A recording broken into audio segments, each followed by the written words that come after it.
Hello students, good afternoon to all of you. 1857 की क्रांति के कारण हम लोग पढ़ रहे थे और उसमें मैंने आपको सामाजिक, धार्मिक, आर्थिक, राजनीतिक कारणों के बारे में बता दिया था, सैनिक कारण। आज जो टॉपिक हमारा बचा है कारणों में, वो है तत्कालिक कारण। देखिए, ये बहुत ही पॉपुलर जो एक बात है, अक्सर ये सुनने में आता है। आप लोगों ने पहले भी 1857 की क्रांति के बारे में पढ़ा होगा कि चर्बी वाले कारतूस, ठीक है।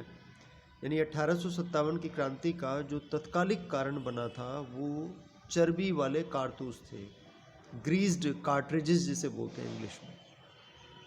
तो ये क्या था, ये क्या कहानी है? कि ऐसा है कि पहले जो राइफ़ल्स का प्रयोग होता था अंग्रेज़ों की सेना में, वो जो राइफ़ल्स होती थी उनको कहते थे ब्राउन बेस राइफ़ल, ठीक है। 1856 में एक नई राइफ़ल इंट्रोड्यूस की अंग्रेज़ों ने सेना में, जिसको कहा जाता था एनफील्ड राइफ़ल, ठीक है। ये जो एनफील्ड राइफ़ल थी, इसमें जब कारतूस को लोड किया जाता था, जब कारतूस डाला जाता था, कारतूस मतलब गोली, जब वो गोली राइफ़ल में डाली जाती थी तो वो जो गोली होती थी, वो जो कारतूस होता था, उसको हवा से बचाने के लिए, कि हवा से वो ख़राब ना हो जाए, उसमें कुछ नमी वगैरह ना आ जाए, तो उसको ना गाय और सूअर की चर्बी से उसको ढक दिया जाता था। अब ये देखिए, ये अफवाह है, पता नहीं क्या है, कि उस पर गाय और सूअर की चर्बी चढ़ी हुई थी। जैसे मान लो कोई चीज़, जैसे लोहा होता है, उसको जंग से बचाने के लिए हम तरह तरह की जो है चीज़ें इस्तेमाल करते हैं। और जैसे बैटरी जो होती है हमारी, जैसे इन्वर्टर की बैटरी, उसको उसके जो एंड्स होते हैं, टर्मिनल्स होते हैं, उसके ऊपर हम ग्रीस वगैरह लगा देते हैं। साइकिल की चेन होती है, उसमें ग्रीस लगाते हैं हम, ताकि वो ख़राब ना हो, है ना। तो ऐसे कारतूसों में ग्रीस लगाई जाती थी। अब वो ग्रीस, कुछ लोगों का मानना है कि उस पर गाय और सूअर की चर्बी चढ़ी हुई थी। अब उससे क्या है, उससे ये है कि उन कारतूसों को बंदूकों में डालने से पहले उसको मुंह से छीलकर काटना होता था, तब उस बंदूक में डालनी होती थी वो गोली। अब देखिए, आप जानते हो कि हिंदुओं की दृष्टि में गाय बहुत पवित्र है। हिंदू जो है वैसे ही मांस नहीं खाते थे, और गौ मांस तो जो है बहुत ही पाप समझते थे। और जो सूअर की चर्बी की जहाँ तक बात है, तो मुसलमान जो है सूअर को अपवित्र मानते हैं, सूअर के मांस का वो सेवन नहीं करते। तो ऐसा माना जाता है कि जैसे कि मतलब कई कहानियों में लिखा है कि एक बार एक ऐसे ही एक नीची जाति का, सो कॉल्ड नीची जाति का एक सैनिक था। उसने ऊंची जाति के कुछ सैनिकों से पानी पिलाने को कहा, तो उन्होंने कहा कि नहीं, तेरे को हम पानी नहीं पिलाएंगे, तू तो नीच जाति का है। तो उसने जो है ये कहा कि तुम्हारा जो ऊंची जाति के होने का जो दंभ है, ठीक है, ये कलकत्ता के डमडम की घटना है, कि जो ऊंची जाति होने का जो दंभ है, जो अहंकार है, ये समाप्त होने वाला है जब तुम्हारा धर्म भ्रष्ट होने वाला है, तुम गाय और सूअर की चर्बी को मुंह लगाओगे। तो आप इसे अफवाह कह लीजिए या सच्चाई कह लीजिए, कि जब सैनिकों को इस बात का पता चला तो उन्होंने इस तरह के राइफ़ल्स का प्रयोग करने से इनकार कर दिया, उन्होंने मना कर दिया।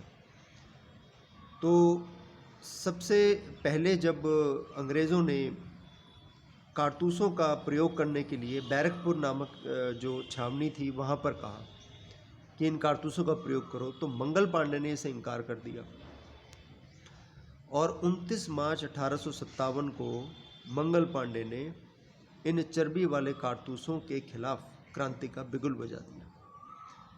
तो अब ये थे 1857 की क्रांति के जो कारण, यानी टोटल राजनीतिक, सामाजिक, धार्मिक, आर्थिक, सैनिक कारण और तत्कालिक कारण मैंने आपको बता दिया, चर्बी वाले कारतूस। अब विद्रोह की क्या क्या घटनाएं हुई, बहुत डिटेल में नहीं जाना हमको, क्योंकि घटनाएं जनरली नहीं पूछी जाती, लेकिन आपको पता होना चाहिए कि किस किस स्थान पर क्या क्या हुआ, ठीक है। तो सबसे पहले हम लेंगे बैरकपुर, जहाँ से ये क्रांति ऐसा तो नहीं कह सकते कि शुरुआत हुई थी, क्योंकि क्रांति की शुरुआत तो बेसिकली मेरठ से हुई थी।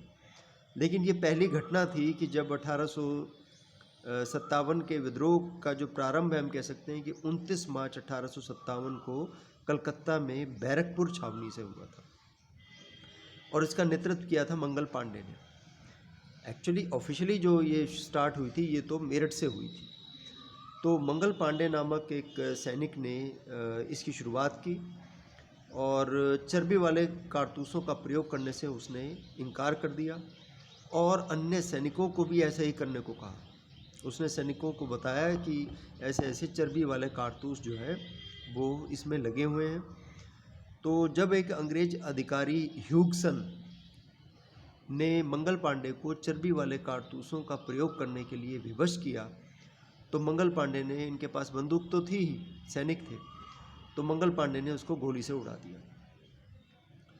और जब एक अन्य अंग्रेज अधिकारी ने मंगल पांडे को गिरफ्तार करने का प्रयास किया तो मंगल पांडे ने उसको भी गोली मार दी और उसको भी यमलोक पहुंचा दिया। तो अब जो है मंगल पांडे का जो रिवॉल्वर थी उसमें एक गोली बची थी शेष, तो वो अंग्रेज़ों के हाथ नहीं लगना चाहता था, इसलिए उसने स्वयं को वो गोली मारी। लेकिन वो गोली मारने से उसकी मृत्यु नहीं हुई, वो घायल हो गया और अंग्रेज़ों ने उसे पकड़ लिया और पकड़कर उसको 8 अप्रैल 1857 को फांसी पर लटका दिया। तो अगर ये क्वेश्चन आ जाए कि 1857 की क्रांति का पहला शहीद कौन था, तो वो था मंगल पांडे। और ये जो घटना है ये बैरकपुर की घटना है। ये क्रांति अभी शुरू नहीं हुई थी, ये केवल एक घटना थी। It was only a event. अगर हम सही माने तो क्रांति जो है बाद में शुरू हुई। तो अब हम बात करते हैं ये किस तरह से ये आगे बढ़ी। तो ये देखिए, ये घटना होगी 8 अप्रैल 1857 को। उसके बाद कुछ नहीं हुआ। 24 अप्रैल 1857 को मेरठ की जो तीसरी देसी घुड़सवार सेना थी, यानी you can say third native cavalry, घुड़सवार सेना को कैवेलरी कहा जाता है। तो तीसरी देशीय जो घुड़सवार सेना थी उसके 90 सैनिकों में से 85 सैनिकों ने चर्बी वाले कारतूसों का प्रयोग करने से इनकार कर दिया। ठीक है, तो जो 85 सैनिकों ने मना किया था उनको गिरफ्तार कर लिया गया, उन पर अदालती मुकदमा चलाया गया और 9 मई को उनको 8 से 10 वर्ष की कठोर कारावास की सज़ा सुनाई गई। उनको जंजीरों में जकड़ दिया गया, उन पर अमानवीय अत्याचार किए गए, उनका घोर अपमान किया गया और अन्य सैनिकों को भी ये देखने के लिए बुलाया कि किस तरह से उनका अपमान किया जा रहा है।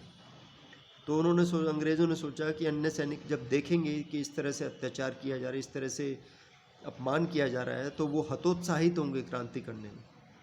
लेकिन ये जो इसका जो परिणाम हुआ अन्य सैनिकों को बुलाकर दिखाने का, इसका परिणाम उल्टा ही हुआ।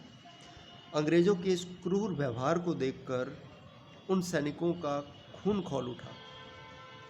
और ये 9 मई की बात है जो मैं बता रहा हूँ आपको, जब उनको कठोर कारावास का दंड दिया गया था।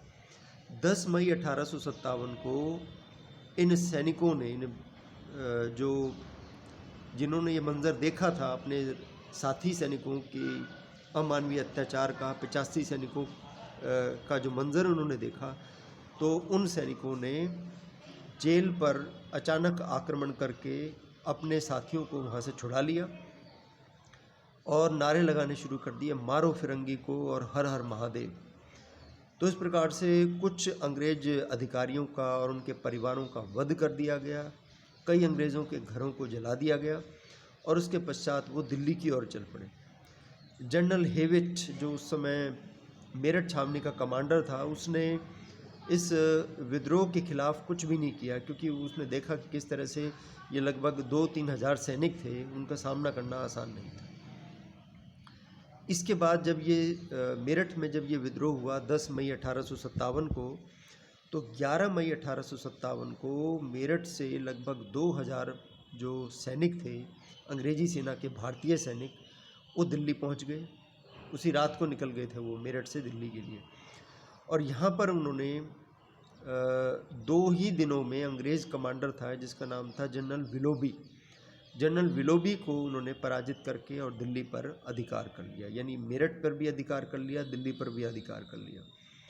और उन्होंने फिर लाल किले पर स्वतंत्रता का झंडा लहरा दिया और बहादुर शाह ज़फ़र द्वितीय को, या बहादुर शाह द्वितीय या बहादुर शाह ज़फ़र भी कहा जाता है, उसको उन्होंने भारत का सम्राट घोषित कर दिया। वैसे तो मुग़ल सम्राट था ही वो, लेकिन अब अंग्रेज़ आ गए थे तो सम्राट का जो महत्व था वो बिल्कुल कम हो गया था। लेकिन क्रांतिकारियों के हृदयों में और भारतीय जनता के हृदयों में अभी भी मुग़ल बादशाह के लिए बहुत सम्मान था, तो उसको भारत का सम्राट घोषित कर दिया गया और उसको जो है क्रांति का नेतृत्व करने के लिए कहा गया। लेकिन बहादुर शाह ज़फ़र ने थोड़ी आनाकानी की, क्योंकि वो उस समय तक काफ़ी वृद्ध हो चुका था। और ऐसा पता नहीं, एक शेर भी बना हुआ है कि उसने, जब क्रांतिकारी उसके पास आए और उनको कहा भी क्रांति का नेतृत्व करो, तो उसने कहा कि दम दमे में दम नहीं है, जान मांगू खैर की, बस ज़फ़र अब हो गई तलवार हिंदुस्तान की। यानी अब उसके अंदर शक्ति नहीं बची, अब तो वो जान की खैर मांग रहा है कि कब जो है मेरी जान मतलब बची रहे। 80 साल का बूढ़ा हो चुका था और बस ज़फ़र अब हो गई तलवार हिंदुस्तान की, बस बहुत झेल लिया, बहुत देख लिया, बस अब बहुत हो गया। बहरहाल जो भी है, उसने वो रज़ामंद हो गया इस बात के लिए कि वो क्रांति का नेतृत्व करेगा। और जब उसने ये सहमति जताई तो सैनिकों में जोश भर गया। दिल्ली में जो बहुत से अंग्रेज़ों को मौत के घाट उतार दिया गया। अब देखिए, दिल्ली हाथ से निकल जाना ये अंग्रेज़ों के लिए बहुत बड़ी बात थी, बहुत अपमान था। तो दिल्ली पर पुनः अधिकार करने के लिए जनरल निकलसन के नेतृत्व में सिखों और गोरखों की सेना ने 14 सितंबर 1857 को दिल्ली की ओर कूच किया, मतलब दिल्ली पहुंच गए। और लगभग एक सप्ताह युद्ध चलने के बाद 20 सितंबर को, यानी 14 सितंबर को वो दिल्ली पहुंच गए थे, सिखों और गोरखों की सेना। देखिए, अंग्रेज़ों की खास बात ये थी कि भारतीयों को भारतीयों के खिलाफ ही लड़ाया। सिखों और गोरखों की सेना थी। 20 सितंबर 1857 को जो अंग्रेज़ थे वो पुनः दिल्ली पर अधिकार करने में सफल हो गए। और दिल्ली में प्रवेश करने के बाद कैप्टन विलियम हडसन ने हुमायूं के मकबरे से बहादुर शाह ज़फ़र द्वितीय को पकड़ लिया, उसको बंदी बना लिया। उसके 2 पुत्र और 1 पोते को गोली से उड़ा दिया। उस पर मुकदमा चलाया गया। दिल्ली में कई दिनों तक भारी कत्लेआम और लूट मची। अंग्रेज़ों ने अपना बदला लिया और निर्दोष स्त्रियों और बच्चों को मार दिया गया, कईयों को जीवित जला दिया गया। और इस प्रकार से बहादुर शाह ज़फ़र पर जो मुकदमा चलाया उसको जेल हो गई, कारावास का दंड देकर उसको रंगून भेज दिया गया। और वहीं रंगून में ही कारावास में उसकी 1862 में मृत्यु हो गई थी। तो बहादुर शाह द्वितीय या बहादुर शाह ज़फ़र एक कवि थे। ज़फ़र मतलब कवि, द पोएट। और उन्होंने अपनी शायरी में लिखा था कि कितना बदनसीब है ए ज़फ़र, 2 गज़ ज़मी भी ना मिली कुए यार में। अपने लिए उसने लिखा कि तू कितना बदनसीब है, हाउ अनलकी यू आर, कि तुझे भारत में, अपने वतन में, कुए यार मतलब अपने वतन में दफनाने के लिए 2 गज़ ज़मीन भी प्राप्त नहीं हुई। यानी उसका जो इंतकाल हुआ वो रंगून में हुआ और उसको जो दफनाया गया वो रंगून में ही दफनाया गया। तो इस प्रकार की बात वो लिखता है। तो दिल्ली पर पुनः अंग्रेज़ों का अधिकार हो गया। अब बात करते हैं हम कानपुर की। तो कानपुर में नाना साहेब ने विद्रोहियों का नेतृत्व किया और अपने सेनापति तात्या तोपे की सहायता से 26 जून 1857 को अंग्रेज़ों को पराजित करके उसने कानपुर पर अधिकार कर लिया। नाना साहिब ने अंग्रेज सेनापति ह्यूज व्हीलर तथा उसके सैनिकों को, जिन्होंने उसके सामने आत्मसमर्पण कर दिया था, उसने विश्वास दिलाया है कि उन्हें सुरक्षापूर्वक नावों से इलाहाबाद जाने दिया जाएगा। यानी नाना साहिब ने जिन अंग्रेज़ों को पकड़ रखा था तो उन अंग्रेज़ों का जो सेनापति था ह्यूज व्हीलर, उसको आश्वासन दिया कि जो सैनिकों को पकड़ा गया है उनको सुरक्षापूर्वक नावों से इलाहाबाद, कानपुर से इलाहाबाद भेज दिया जाएगा। लेकिन जैसे ही वो जाने लगे तो भारतीय सैनिकों को जनरल नील द्वारा बनारस और इलाहाबाद में भारतीयों पर किए गए अत्याचार की सूचना मिली। तो ये सुनकर वो भड़क गए और उन्होंने अंग्रेज सैनिकों पर अचानक धावा बोल दिया। तो इस भयंकर मारकाट में केवल 4 सैनिक ही अपनी जान बचा सके थे अंग्रेजों के। तो फिर 17 जुलाई 1857 को जनरल हैवलॉक, उसने नाना साहिब को एक भयंकर लड़ाई में पराजित करके और कानपुर पर कब्जा कर लिया। और फिर जो है कानपुर पर भी अंग्रेज़ों का अधिकार हो गया। लेकिन फिर 7 नवंबर को नाना साहिब ने कानपुर पर पुनः अधिकार कर लिया। तो एक बार अंग्रेज़ों ने पुनः अधिकार किया और एक बार फिर नाना साहिब ने नवंबर में पुनः अधिकार कर लिया। तो ये अंग्रेज़ों के लिए बहुत शर्मनाक बात थी। इसलिए अब प्रधान सेनापति जो कोलिन कैम्पबेल था, उसने कानपुर की ओर प्रस्थान किया और 6 दिसंबर 1857 को नाना साहिब को पराजित करके कानपुर पर अधिकार कर लिया। नाना साहिब तो भागकर नेपाल चले गए और तात्या तोपे जो था वो झांसी की रानी का साथ देने के लिए निकल पड़ा। इसके बाद हम बात करते हैं लखनऊ की। लखनऊ में ये विद्रोह किस प्रकार से आगे बढ़ा। तो लखनऊ आप जानते हो कि अवध की राजधानी थी। अवध के नवाब वाजिद अली शाह ये अंग्रेज़ों का बड़ा विश्वास पात्र रहा था। लेकिन अंग्रेज़ों ने बहुत ही गलत ढंग से अवध का विलय कर लिया था 1856 में, अवध पर कुशासन का आरोप लगाकर। तो जो विद्रोहियों का नेतृत्व किया वो वाजिद अली शाह के बाद उसकी पत्नी ने उसका विद्रोह का नेतृत्व किया। उसका नाम था बेगम हज़रत महल। तो देखिए, कोलिन कैम्पबेल ने 1858 में एक भीषण लड़ाई के उपरांत लखनऊ पर वो अधिकार करने में सफल हुआ।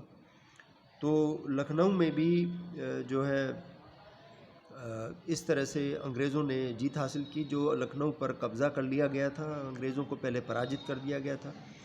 इसके बाद बनारस की बात करें तो बनारस में जनरल नील को जो है इसका कार्यभार सौंपा था और बनारस पर भी अधिकार कर लिया गया अंग्रेज़ों द्वारा। और इलाहाबाद पर भी जब ये विद्रोह आरंभ हुआ तो जनरल नील ने इलाहाबाद में भी अपना अधिकार स्थापित कर लिया। मैंने आपको बताया था कि किस तरह से जनरल नील ने बनारस और इलाहाबाद पर अधिकार करके और सैनिकों को काफ़ी यातनाएं दी थी। भारतीय जो सैनिक नहीं, जो विद्रोही थे, उनको काफ़ी यातनाएं दी थी। इसके बाद हम बात करते हैं झांसी में विद्रोह जो हुआ। तो आप जानते हैं कि झांसी की रानी थी लक्ष्मीबाई, और रानी लक्ष्मीबाई के जो पति थे उनका नाम था गंगाधर राव। अब क्या था कि उनका एक पुत्र तो हुआ था, लेकिन वो थोड़े समय बाद ही उसका इंतकाल हो गया, वो मृत्यु हो गई उसकी। तो उन्होंने फिर एक दत्तक पुत्र जो है दत्तक पुत्र लिया। उन्होंने एक पुत्र को उन्होंने गोद ले लिया और उसका नाम था दामोदर राव। राजा गंगाधर राव और रानी लक्ष्मीबाई का जो दत्तक पुत्र था दामोदर राव। अब अंग्रेज़ जो है इसको परमिशन नहीं देते थे। आप जानते हो कि लैप्स की नीति के तहत लैप्स की नीति के तहत झांसी का विलय किया था 1856 में। अब रानी लक्ष्मीबाई तो अपने उस दत्तक पुत्र का क्लेम चाहती थी वो राजगद्दी पर, और जो है वो एक ऐसी स्त्री थी जो कि मर्दों की तरह घोड़े पर सवार होकर जो है युद्ध करती थी।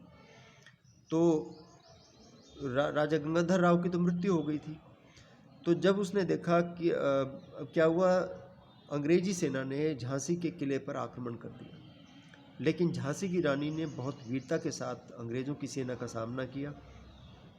और जब उसने देखा कि किले को बचाना असंभव है, तो उसने अपने पुत्र दामोदर राव को अपनी पीठ पर बांधकर और घोड़े पर सवार होकर तूफान की तरह उसने शत्रु की सेना को चीरा और वो आगे बढ़ती चली गई। अंग्रेजी सेना जो उसको गिरफ्तार करने के लिए आई थी, उनको निराशा हाथ लगी और इस तरह से ग्वालियर के किले पर अधिकार कर लिया झांसी की रानी लक्ष्मीबाई ने। तो अब अंग्रेज़ कमांडर ह्यूज रोज़ को जो है कार्यभार सौंपा गया। ह्यूज रोज़ का एक विश्वास पात्र था ग्वालियर का जो उस समय शासक था, उसका नाम था जियाजी राव सिंधिया। सिंधिया जो है ये अंग्रेज़ों के पिट्ठू था और उसके साथ मिलकर अंग्रेज़ों ने ग्वालियर के किले पर आक्रमण कर दिया। और हालांकि रानी ने अदम्य उत्साह साहस के साथ जो है शत्रु की सेना का सामना किया और रण कौशल का परिचय दिया, लेकिन 17 जून 1858 को वो वीरतापूर्वक लड़ती हुई वीरगति को प्राप्त हुई। तो ये उसकी जो शहादत है वो प्रेरणा स्रोत बन गई। बहुत से कवि कवित्रियों ने उसके बारे में लिखा, जैसे एक प्रसिद्ध कवित्री हैं सुभद्रा कुमारी चौहान। उन्होंने इस तरह की बात लिखी थी कि बूंदे ले हर बोलों के मुँह, हमने सुनी कहानी थी, खूब लड़ी मर्दानी वो तो झांसी वाली रानी थी। तो इस तरह की कविताएं, बैलेड्स और इस बहुत सारी जो लोक गाथाएँ हैं उसमें रानी लक्ष्मीबाई के जो वीर कृत्य हैं उनका वर्णन हमें मिलता है।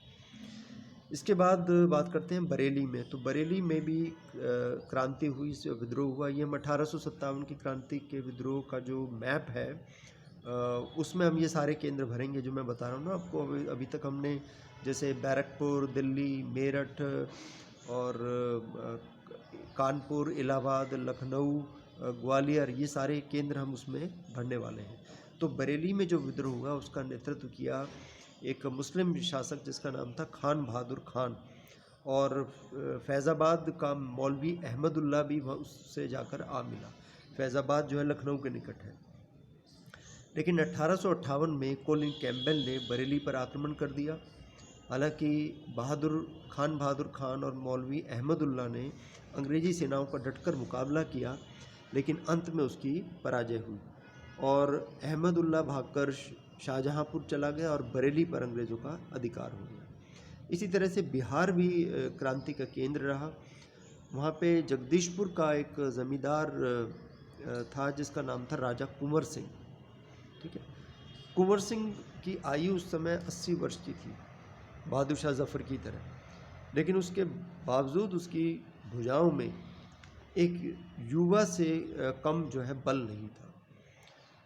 अपनी स्वतंत्रता घोषणा कर दी उसने अंग्रेज़ों से और अंग्रेजी सेनाओं को कई जगह पर पराजित करके उसने अपनी बहादुरी का प्रमाण दिया। लेकिन अंत में 27 अप्रैल 1858 को वो इस संसार से चला गया। तो कुल मिलाकर अंग्रेज़ जो है 1857 की क्रांति को दबाने में सफल सिद्ध हुई। इस क्रांति के असफलता के कारण, इसके परिणाम और इसका स्वरूप वो फिर हम आगे क्लासेस में पढ़ेंगे। Thank you.